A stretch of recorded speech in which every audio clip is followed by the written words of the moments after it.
አመሰግናለሁ። እንግዳ እንኳን ክብር እንግዳ የሚለውን ተውትና መጀመሪያ የምናገረው ያው ታውቃላችሁ እኔ ሯጭ ስለሆንኩ ከፊት እወዳለሁ። ከፊት ስለምወድ ነው። እንግዲህ ይሄንን ካልኩ ዛሬ ትንሽ ከባድ እኮ ነው የተማረ ሰው መሃል መሆን። ምክንያቱም 15 ጊዜ መጻፍ አለበት ስህተቶች ብዙ እንዳይበዙ። እንደገና ደግሞ ዶንት ቢ ሰርፕራይዝ እኔ ያው እንግዲህ አሁን ወደዚህ ገብቻለሁ። አመሰግናለሁ። በቅድሚያ ለተገኛችሁ እንግዶች በሙሉ እንኳን ደህና መጣችሁ፣ እንደምን አደራችሁ እያልኩ ስለ ኃይሌነቴና ስለ አሁን ስላለሁበት በጽሁፍ እስቲ ሸምደድ አደርገውና የምትይዙትን ያዙ፣ የምትጥሉትን ጣሉ። ግን ክሪቲሳይዝ አይፈቀድም። ክሪቲሳይዝ የለም። የተከበራችሁ እንግዶች፣ የቤተሰብ ቢዝነስ መሪዎች፣ ወዳጆችና የኢትዮጵያ ወገኖቼ ዛሬ በዚህ በኢትዮጵያ ቤተሰብ ቢዝነስ ፎረም ላይ ለኢኮኖሚያችን ዋነኛ ምሰሶ በሆነው የቤተሰብ ንግድ ዙሪያ በሚመክረው መድረክ ላይ በፊታችሁ በመቆሜ ትልቅ ክብር ይሰማኛል። አመሰግናለሁ። በቅድሚያ ይህንን መድረክ እንዲዘጋጅ ራዩን የሰነቁና እኛን እዚህ እንድንገናኝ በጋራ ጥረት ላስተባበሩ ሁሉ ምስጋናዬን አቀርባለሁ። የቤተሰብ ቢዝነሶች ተራ የንግድ ድርጅቶች ብቻ አይደሉም። በጋራ እሴቶች፣ ባህልና ጥንካሬ ላይ የተመሰረቱ ትልቅ ቅርሶች ወይም ለገሲ ናቸው። ቀጣይነት፣ መተማመንንና ኢትዮጵያ ወደፊት የሚያራምዱን ኢንተርፕረነርሺፕ ወይም የስራ ፈጠራ መንፈስ የሚወክሉ ናቸው። ብዙዎቻችሁ እኔን የምታውቁኝ በሌላ የውድድር ዓለም የትራክ ላይ ውድድር ልብስ፣ የስቴዲየም መብራቶችና በአትላንታ ወይም በሲድኒ የተሰሙትን የመጨረሻ የደውል ድምጾች ታስታውሳላችሁ። ለ25 ዓመት ቢሮዬ የመሮጫ ትራክ ነበረ። ስራዬም በምድር ላይ ካሉ ሰዎች ሁሉ በፍጥነት መሮጥ የሚጠይቅ እንደነበረ ታውቁታላችሁ።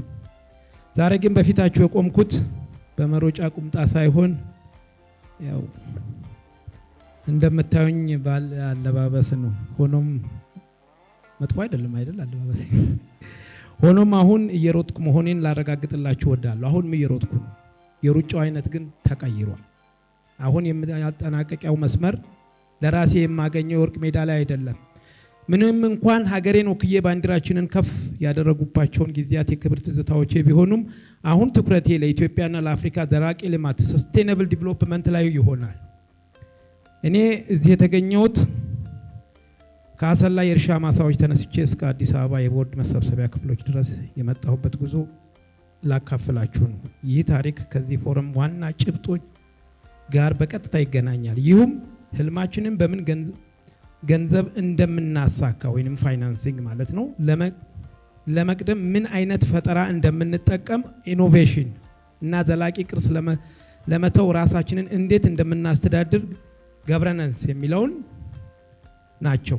የኔ ቢዝነስ ትምህርት በዩኒቨርሲቲ አልተጀመረም። የተጀመረው ከትምህርት ቤት 10 ኪሎ ሜትር ርቆ በሚገኘው የእርሻ ቦታ ነው። በየቀኑ መጽሐፍቶችን ይዤ የትምህርት አስፈላጊ ከእርሻ ስራ ግዴታዎች ጋራ እያመዛዘንኩ ያንን ርቀት በባዶ እግሬ ሮጥ ነበረ።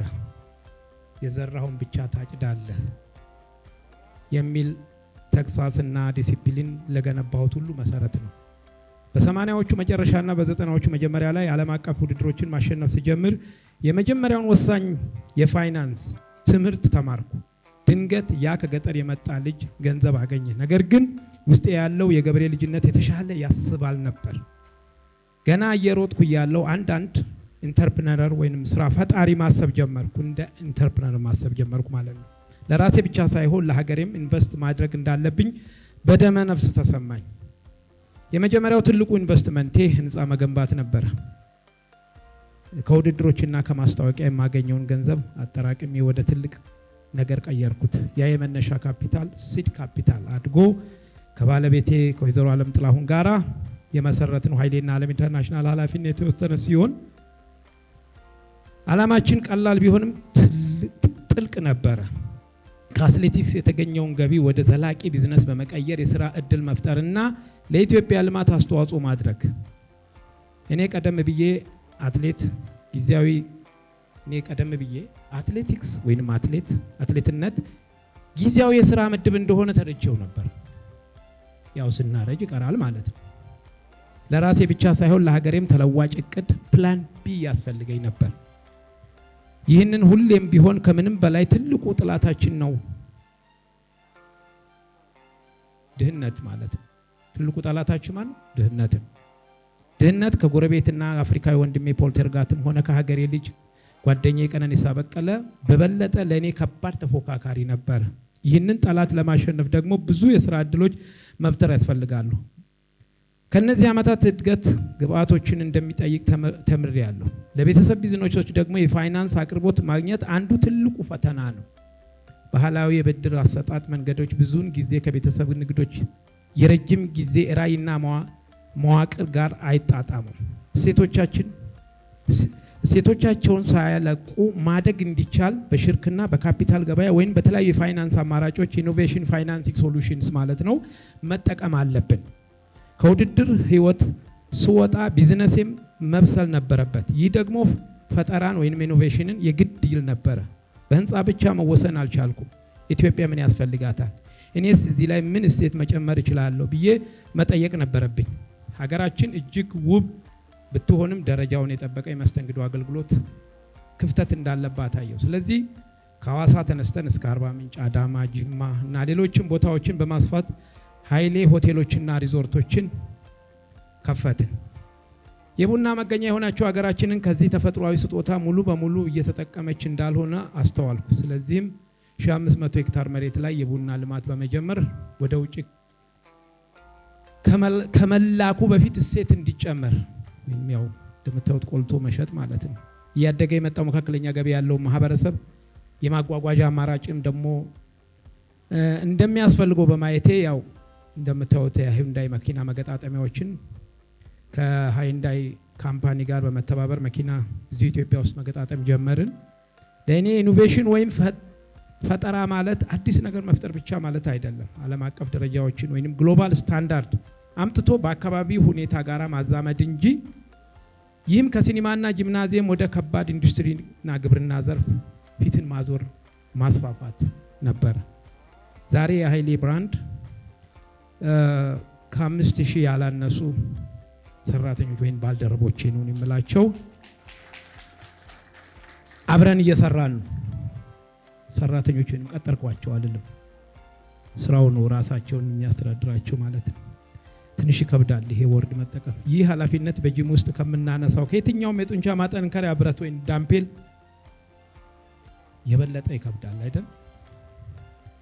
እንደ አንድ ቤተሰብ ቢዝነስ መሪ ፈጣሪ ወይም እንደ አማራጭ የሚታይ ሳይሆን ለውድድር ብቁ ሆኖ ለመቀጠል የቢዝነስ የደም ስር መሆኑን ተረድቻለሁ። ለቤተሰብ ቢዝነስ ኢኖቬሽን ማለት ቴክኖሎጂ መጠቀም ብቻ ሳይሆን አሰራሮችን መቀየር፣ ዲጂታል ሽግግር መቀበልና በሁሉም ትውልድ ውስጥ የፈጠራ ባህልን ማዳበር ነው። ባህልን ከዘመናዊ ጋር ማጣጣም በፈጠራ በሚለዋወጡ ዓለም ውስጥ ጠንካራ ሆኖ ለመቀጠል ቁልፍ ነው። እኔም ወደፊት በኢኖቬሽን ላይ ይበልጥ መስራትና ለኢትዮጵያ ቤተሰብ ቢዝነሶች አሪያ መሆን እንዳለብኝ ይሰማኛል። ይህንን እድገት ማስተዳደር ወደ ከባዱ ትምህርት አመጣኝ። እሱም አስተዳደር ወይም ገቨርነንስ ነው። ማራቶን በራስ ሳምባና እግር ብቻ ተማምኖ መሮጥ ይቻላል። የንግድ ኢምፓየርን ግን ለብቻ መገንባት አይቻልም። መዋቅር ያስፈልገዋል፣ ስርዓት ያስፈልገዋል፣ ታማኝነትም ያስፈልገዋል።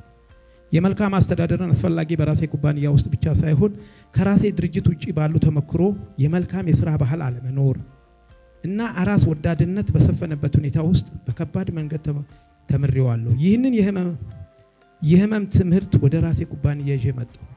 በሺዎች የሚቆጠሩ ሰዎች አብረን ስንሰራ በዚህ እና በግል ስብዕና ወይንም ክራዝመት ብቻ መመራት አትችልም። ጠንካራ የአመራር መዋቅር፣ ግልጽ ተጠያቂነትና የጋራ ራዕይ ያስፈልጋል። ጠንካራ አስተዳደር ስርዓት ገቨርነንስ ከሌለ የፋይናንስ ብክነት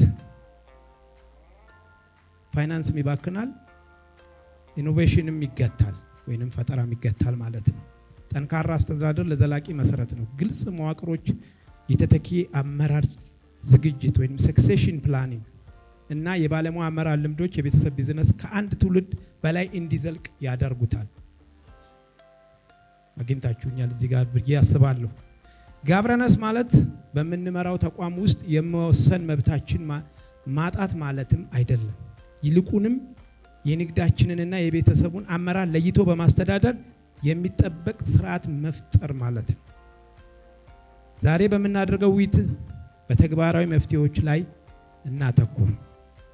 የረጅም ጊዜ እድገት የሚደግፍ የፋይናንስ አቅርቦት እንዴት እናገኛለን?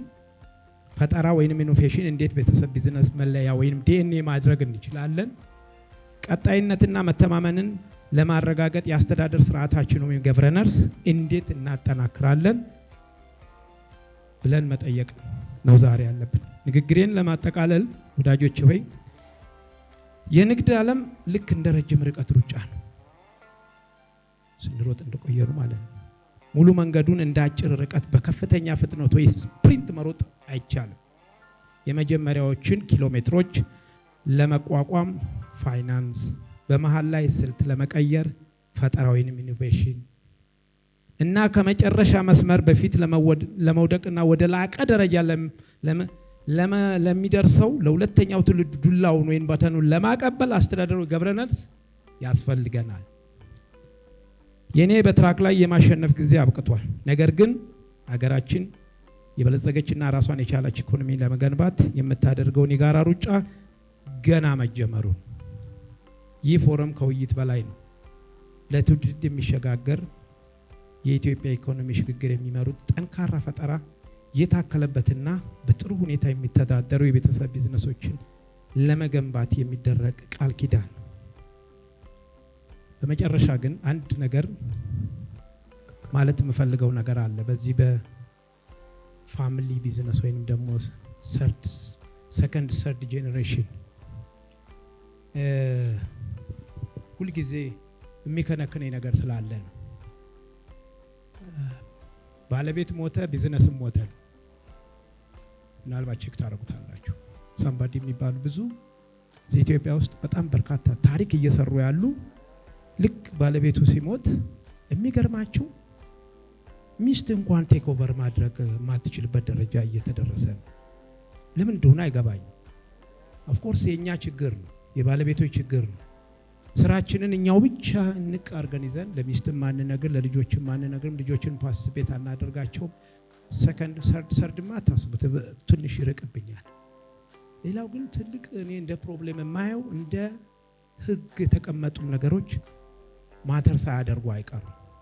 ኢትዮጵያ ውስጥ አንድ ቢዝነስ ባለቤቱ ካለፈ በኋላ ምንድነው የሚለው? ልጆች ይውረሱ ነው፣ ሚስት ትውረስ ነው እንጂ ቢዝነስ ራን ይደረግ አይባልም። ይገርማችኋል። ከአምስት ስድስት ልጅ ይኖራል። ከአምስት ስድስቱ ልጅ አንዱ ደግሞ ያፈነግጥ ሊሆን ይችላል። ከዛ በኋላ ድርሻዬን ይሰጠኝልና የመጀመሪያ ስራው ማሳገድ ነው። ድርጅቱ ሄዶ ይታገዳል። ከዛ ያ ግድና ያ ፕሮሰስ 5 ዓመት ይፈጥራል። ሲመለሱ አራቱም አምስተኛውም ልጅ ሚስትም ጭምር they lose everything። ቢዝነሱ የለም፣ ተዘግቷል፣ በባንክ ዕዳ ተጨማልቋል። ከዛ በኋላ ምን ይሆናል? ባንክ ይወስደዋል፣ ሁላቸውም ባዷቸውን ይቀራሉ። ይህ ዛሬ እንደውም እንደ አንድ ውይይት መድረክ ሆኖ በህግ እንዲል በህግ ተተርጉሞ ወደ ህግ እንዲመጣ መደረግ መቻል አለበት። ይሄንን ሼር እንድታደርጉኝ ነው የምፈልገው። ምክንያቱም ሁሌ ወሪድ የሚያደርገኝ ነገር ነው። አሁን ሪሰንትሊ አንድ እኔ በሽምግልና የገባሁበት ጉዳይ አለ። በሽምግልና የገባሁበት ባለቤቱ ሞቱ። ከሁለት ሚስት የተወለዷል። የበፊቱም ወራሽ መጣ፣ እነዚህም ወራሽ መጡ። እየታገሉ አሁን 2ኛ ዓመታቸው ላይ 3ኛ ዓመታቸው ላይ ደረሰ። ባንኩ እንደውም ስሙን ባንክ እዚህ አሁን አጠገብ ፊት ለፊት አሉ። ባንኩ ሊሸጡት አይደለ? ጋሻ አስፋው ምን ነው ቸኮልክብኝ? ኖ ሲሪየስ ነው የምላችሁ። ምክንያቱም የባንኩ ብር ቆጥሮ እነዚህን ሰዎች ምንም ሊያደርጋቸው አልቻለም። አሁን ባንኩ ቴክ ኦቨር ሊያደርገውና ሊወስደው ሽምግልና የሁሉ አልሰራም። ይሄ ድርጅት ግን ቶፕ ድርጅት ነው። እኔ ስሙን ስለማልገልጽላችሁ ረን ቢያደርግ ኖሮ ለሁሉም በበቃ ነበር። ህጉ ስለሚፈቅድ እዛ ድርሻዬን እያሉ ነው አሳገዱት። ፕሮሰሱ እስካሁን ቆይቷል። ስለዚህ ይሄንንም አብራችሁ እንድታዩ ነው። ጊዜ ስለወሰድኩባችሁ በጣም አመሰግናለሁ። መቼስ ትንሽም ነገር ስለሆነ መጥፎ ስላልሆነ ነው ያወራሁላችሁ። ይሄንን በጣም ነው የማመሰግነው። መልካም ቀን